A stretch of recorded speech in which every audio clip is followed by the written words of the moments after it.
With the dominance of Christian and Islamic religions today, it is difficult to imagine a time when God's, specifically Yahweh's, chief rival was not the devil and his satanic cohort of fallen angels.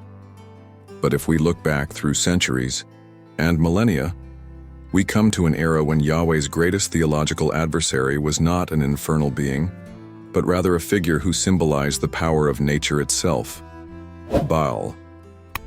This young storm warrior, known as the rider on the clouds, the ruler of the seas and rivers and the defier even of death, was in many ways the most dangerous rival to the theological dominance of the Israelite god Yahweh. By the time Yahweh arrived in the land of Canaan, Baal was already widely venerated as the most popular god in the region. Not only did he survive the Bronze Age collapse, but he remained a central figure for many, becoming the main obstacle to the growth of Yahweh's worship. The contest between Yahweh and Baal would not only shape the mythological landscape of Yah, the time, but would also forever change the religious history of the world. Yahweh would eventually establish himself as the one God, while Baal would be demoted to the role of a demonic servant. But before he became the target of theological demonization, who was Baal? How did this once popular deity come to be seen? As a hellish entity, reduced to a name in a catalog of dark spirits? Today we will explore the fascinating story of Baal, Yahweh's first and most formidable rival. The story of Baal reflects a common pattern among ancient and mysterious gods: origins, migrations, assimilation, transformation, theological disputes, and often demonization or even extinction. By the 3rd century BCE, Baal's precursor deity, known as Hadad, or Hadu Ramanu, meaning thunder in Akkadian, was already playing a minor role in Mesopotamian myths. Identified with rain and spring, Hadad had connections with the Yai, Hurrians and Hittites, and was associated with the storm god Teshub. However, his functions varied depending on the mythical cycle in which he was depicted, and he rarely featured prominently in Mesopotamian mythology.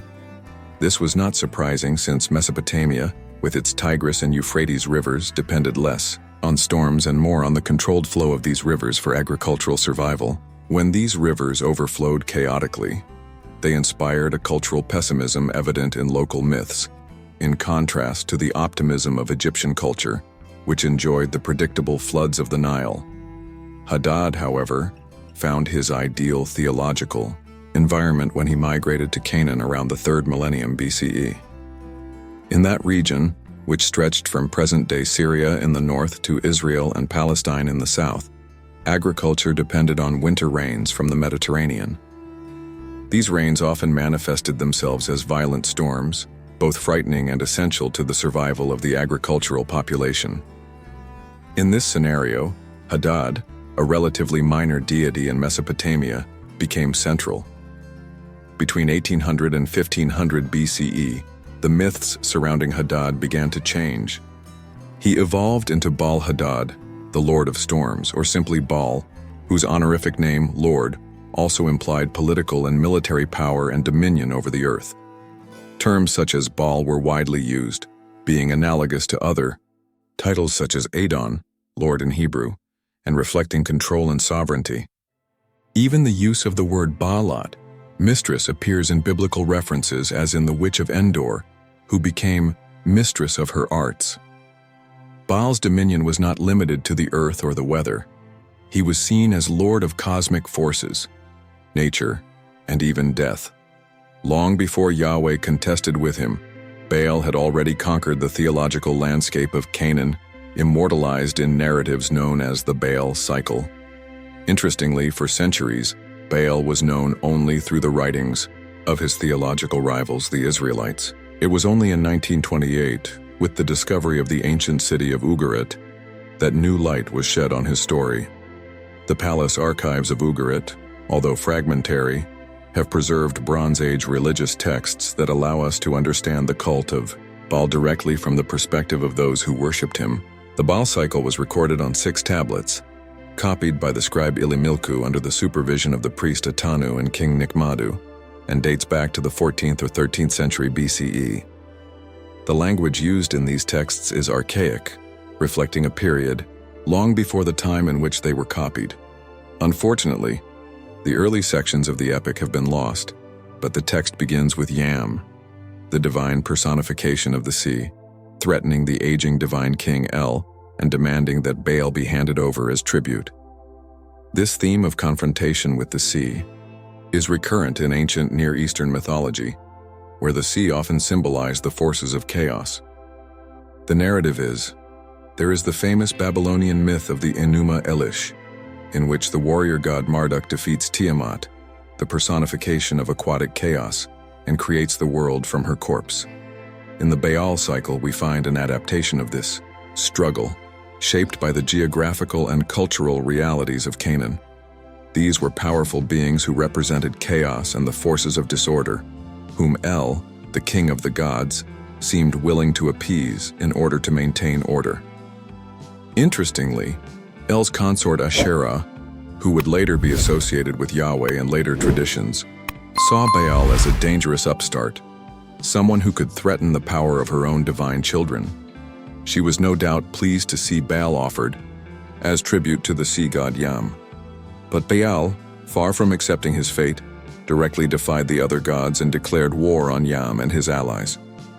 The sea, masculine in this myth, is accompanied by a sea monster called Lotan, a precursor to the biblical Leviathan, both derived from a Semitic root that suggests something coiled or twisted. At Baal's side appears his sister, Anat, one of the most ferocious and iconic goddesses in the entire pantheon. Anat not only defeats Baal's enemies, but delights in bloodthirsty violence, mutilating bodies and literally adorning herself with the remains of her opponents. She is like a Canaanite version of Kali, the Hindu goddess, and together they destroy Yam and his allies. Baal uses two legendary weapons called Yagrush and Ayamer, chaser and driver, forged by the skilled divine craftsman Kothar Wakasis. After the victory, the myth leads us to a memorable scene. Anat, in a battle frenzy, continues her unbridled slaughter until she receives a message from Baal announcing Yam's defeat. Baal's victory is so complete that he declares himself the new ruler, but one obstacle remains. He does not have a palace, and without a palace, he cannot be considered a true king. Baal then makes a bold request to the divine council, sending emissaries to convince El and Asherah to allow him to build his dwelling on Mount Safon, modern Jebel al-Akra, on the border between Syria and Turkey. Initially, there is resistance. Asherah fears that once Baal has his palace, he will attain his true power as the new ruler of the cosmos. Her concerns are not unfounded. Young gods usurping older deities was a common theme in Near Eastern mythology, echoing stories such as the rise of Zeus over Cronus in Greek mythology, which in turn was heavily influenced by its Semitic neighbors.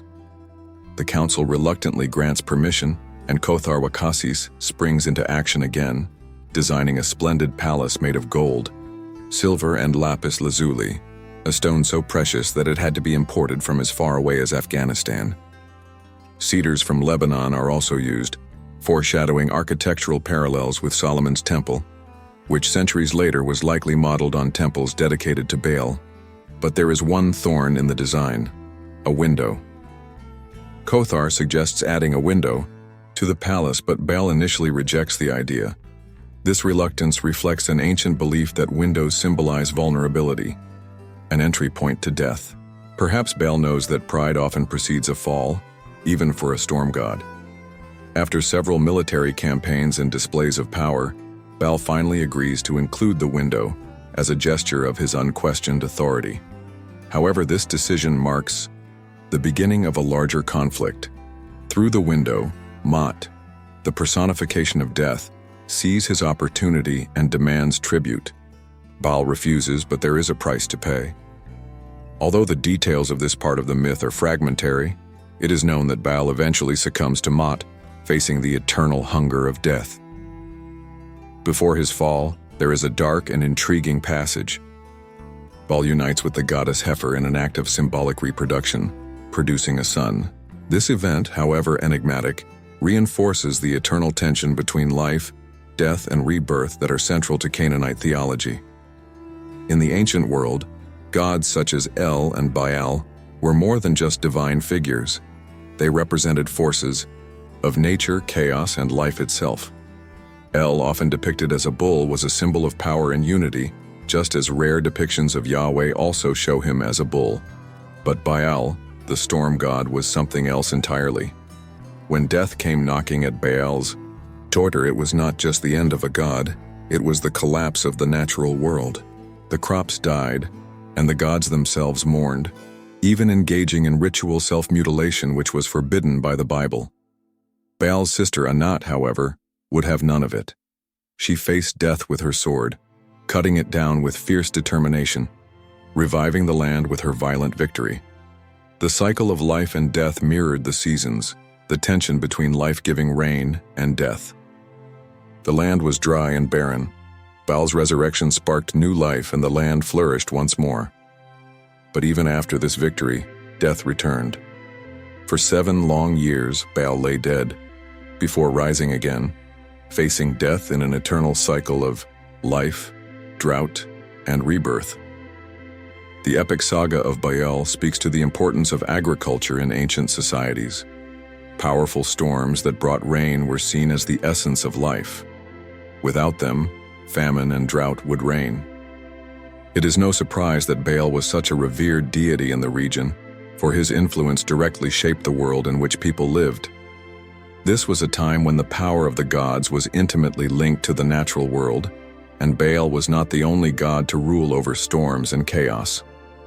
Yahweh, another storm god, began to emerge in the lands to the south, and the inevitable confrontation between these two deities was in motion. Over time, Yahweh absorbed many aspects of Baal, and their rivalry became more than myth. It was political. The Israelites, under kings like Ahab and Jezebel, often viewed the two as one, with Baal worship even reaching their courts. But this rivalry did not remain solely in the realm of mythology. Stories of Baal's battles with sea monsters like Lotan, his brushes with death, and his eventual victories became the basis for later biblical stories. Yahweh, like Baal, would battle monstrous forces like Leviathan in stories that seem eerily similar to Baal mythology. However, as history unfolded, Baal's story took a dark turn. From a revered storm god, he gradually morphed into the demonized figure of Baal-zebub in Christian and Islamic traditions, a stark contrast to the mighty hero he once was.